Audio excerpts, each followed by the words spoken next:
Soy Tamim bin Hamad Al Thani, el emir de Qatar. En Qatar hay un régimen político de índole monárquico, el cual se rige por la Sharia. Es el emir el comandante máximo y jefe de Estado, por lo tanto, es el que toma todas las decisiones del país.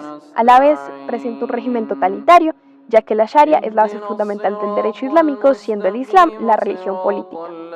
A su vez, hay que tener en cuenta que en cuanto a lo territorial es unitario, por lo tanto, tiende a rayar más que todo el Estado absolutista, así que gracias a su corta extensión territorial de 11.000 kilómetros cuadrados, resulta más sencillo el control a nivel general. En cuanto a sistemas de partidos, la Constitución no prevé la creación de partidos políticos, sin embargo, hay una democracia para elegir un organismo que son los consejos. En cuanto a su nación, es importante tener en cuenta que es el Islam el que rige todo esto, por lo tanto las mujeres tienen que rendirse ante los hombres y sus decisiones, ya sea hijas, madres o esposas. También las personas que sean parte de la comunidad LGBTIQ+, no está bien recibida en el país, ya que pues en el Islam se ve prohibido todo tipo de interacciones entre personas del mismo sexo. En Qatar las personas son muy nacionalistas, a pesar de que en su territorio también habiten otros tipos de personas árabes y de otros países como Palestina. A su vez, la religión que se profesa en mayor medida es el Islam. Sin embargo, hay personas que también profesan doctrinas provenientes del hinduismo. El idioma que más se habla es el árabe, siendo este el idioma nacional, y también la vestimenta es un tema de mucho cuidado, ya que tanto hombres como mujeres no pueden vestir prendas que dejen ver sus piernas ni sus hombros. Su régimen político es una monarquía tradicional donde es el emir quien toma todas las decisiones. En su poder ejecutivo está el emir, quien es el jefe de Estado, comandante también de las Fuerzas Armadas, quien se encarga de todas las decisiones del gobierno. En cuanto a lo legislativo, existe un órgano de poder llamado Consejo Consultivo o Shura, el cual está conformado por 45 miembros. A la vez hay otro consejo que es el de la familia del emir, el cual es un órgano superior al anterior. Estos se crearon con el fin de poder colaborar en las decisiones del emir. Por último, en cuanto al poder judicial, está el Consejo Supremo de Autoridad Judicial. Su oposición política es nula, ya que al no haber partidos políticos y al estar tan calladas las personas por el régimen totalitario, se hace muy difícil que se cree una oposición directa al régimen. Por lo tanto, no puede decirse que es leal o desleal.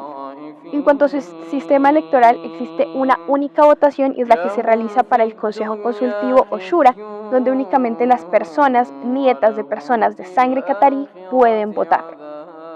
Aquí se votan por 30 miembros del Consejo y los 15 restantes los elige el emir. El Salvador es un estado democrático. Podemos ver que el pueblo tiene el derecho a participar en las elecciones, aunque se han presentado casos de exclusión de la población indígena.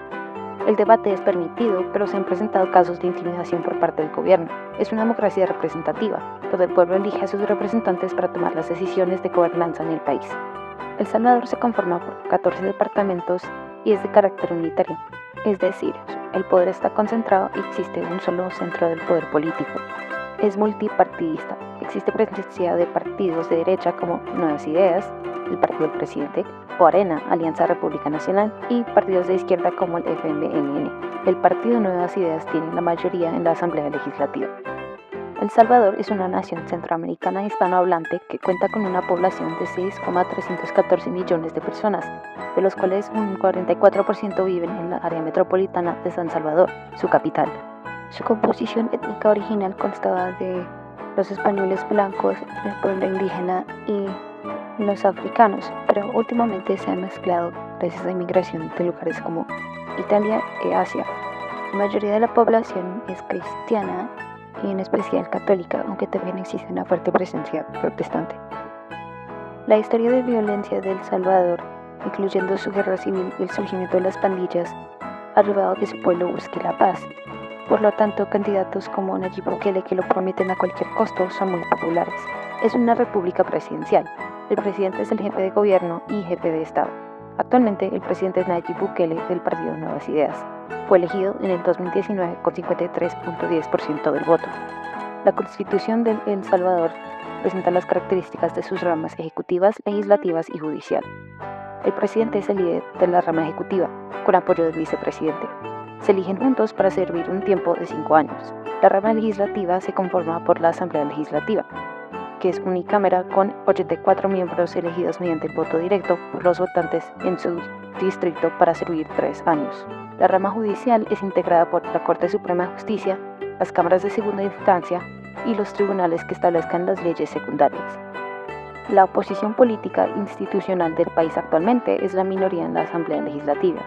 Es conformada por los partidos izquierdistas como el FMLN. La oposición no institucional se ve representada en las pandillas que han entrado en conflicto con el gobierno, especialmente durante este año a causa del asesinato de un miembro de la policía.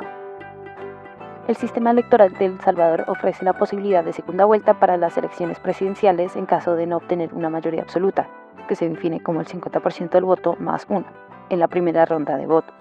Los representantes a la Asamblea Legislativa se eligen mediante votación directa por 3 años consecutivos con oportunidad de reelección. Hola, soy Tsai Ing-wen. Soy actualmente la presidenta de Taiwán y me vengo a exponerles sobre mi país. Se preguntan por la voz, es el cambio climático. Por una parte, desde los procesos de democratización por Chiang Ching-kuo en 1989, se llevó a cabo la ampliación de un modelo menos autoritario y más democrático, donde el Kuomintang dejó de establecer un sistema unipartidista, algo de lo que se hablará más adelante.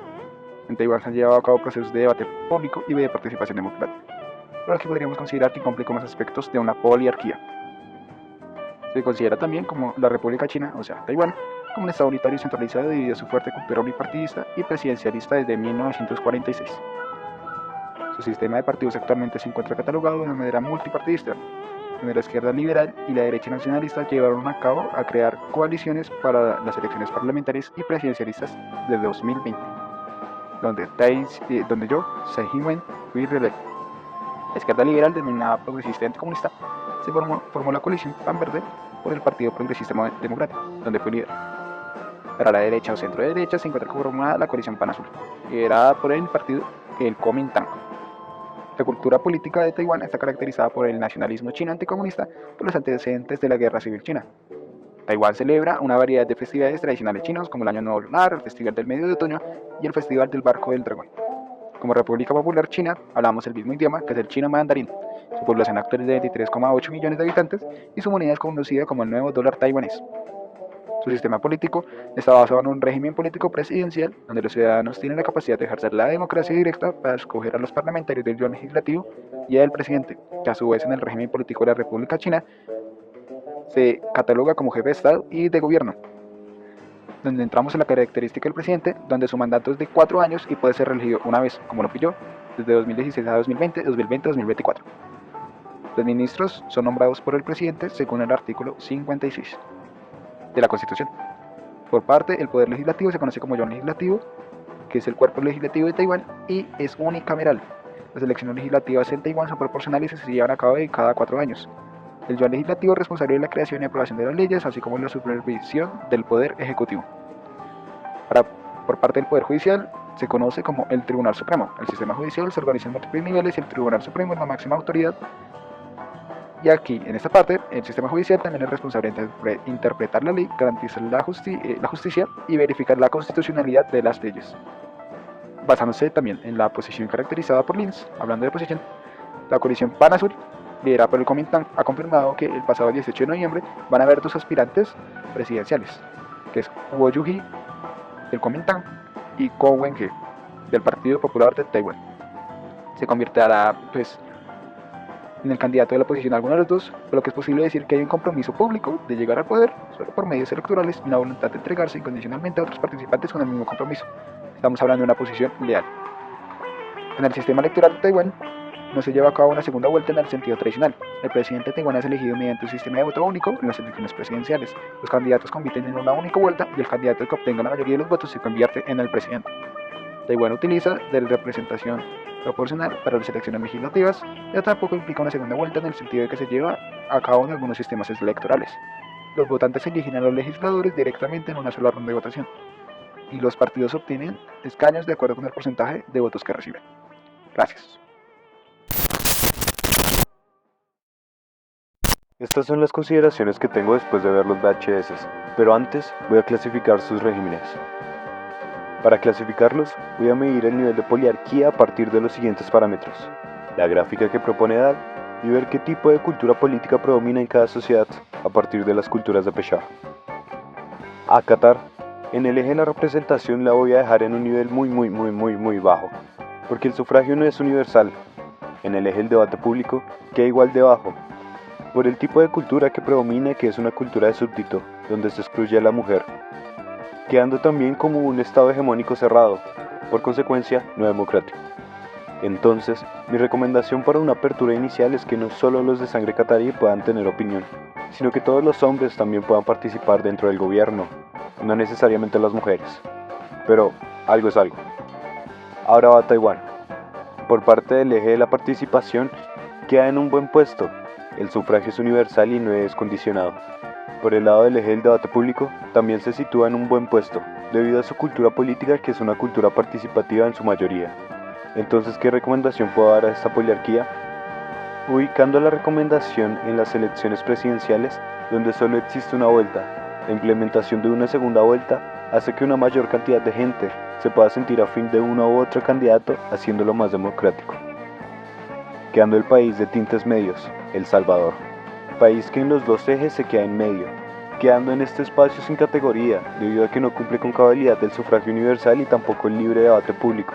Sin embargo, existen, dejándonos ver una cultura política gris, una mezcla entre la cultura de súbdito y la participativa, siendo mi recomendación la promoción del debate público y la asimilación por parte del gobierno de la oposición.